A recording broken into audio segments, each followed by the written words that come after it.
Meantime, the toilet rat is displaying the shallowness of his mental processes and what a prick he is.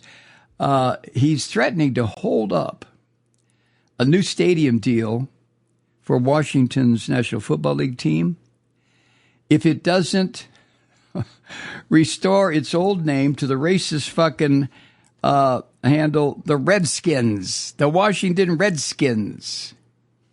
That was extremely offensive to Native Americans. It should be offensive to anybody. What are we going to call New York Yankees? The Whiteskins? Pick a basketball team that is 90% African American. We got to call them the Blackskins. This fucking Trump is such a racist slob, just an absolute drooling slob where it comes to racism. But the toilet rat said on Sunday he also wants Cleveland's team to revert to its former name, the Cleveland Indians. And he said there was, quote, a big clamoring for this. End quote. Yeah, the voice is in his fucking head. That's where the clamoring is coming from, right? Now, the Washington Commanders, Cleveland Guardians have had their current name since the 2022 seasons. And both teams said more or less, fuck you. You know, we're not going to go back to that racist bullshit. That's my phrasing. That's not the way they said it, of course. And the toilet rat said the Washington football team would be, quote, much more valuable, end quote, if it restored its old name. No, toilet rat. Not everybody is sick and fucked up and congenital or congestive heart diseased old fucker like you are who can't think straight. This is what this asshole said on his toy social media site, Pravda. What is it called? Pravda Social. This is what he wrote, quote, I may put a restriction on them that if they don't change the name back to the original Washington Redskins and get rid of the ridiculous moniker Washington Commanders, I won't make a deal for them to build a stadium in Washington, end quote. Well, of course, it's not up to him. But, well, I guess in a way it is. It's up to the Congress. But the little Christian shivering little cowards who, scutter around in the hallways of Congress doing what the Lord and Master Trump Christ tells them to do, he probably could very easily control them and withhold the funds. But anyway, this is his latest interest. And, of course, it's one of his interests because he's a racist fucker. And changing the name, it reflects his broader effort to roll back the changes that followed the debate on cultural sensitivity and racial injustice or justice. And the toilet rat doesn't believe in any of that. He's a fucking bum. He's just a racist little piglet.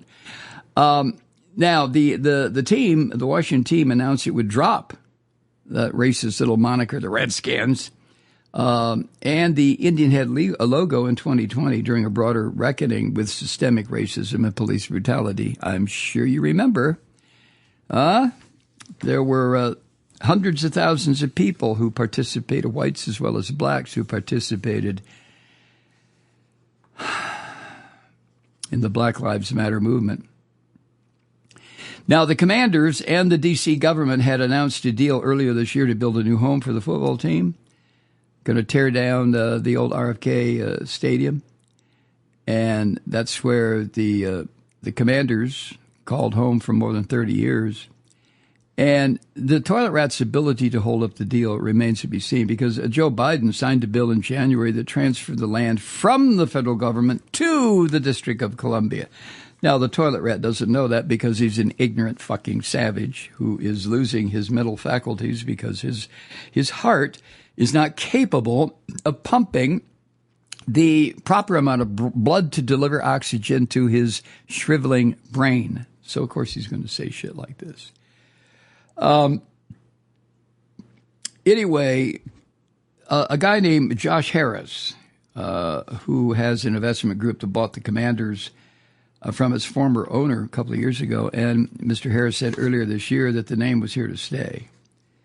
And not long after taking over ownership, Mr. Harris destroyed or quieted speculation about going back to Redskins, saying that would not happen.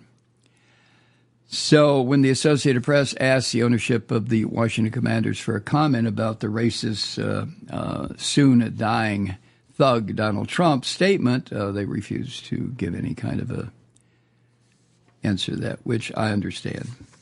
Why dignify this fucker any more than, well, it's not dignity that he gets from critics like moi. It's utter contempt.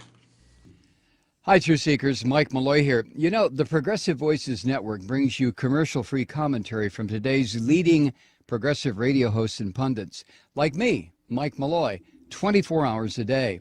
I'm not your typical old guy from the 80s or the 90s talk radio host, and Progressive Voices is not your typical talk radio network.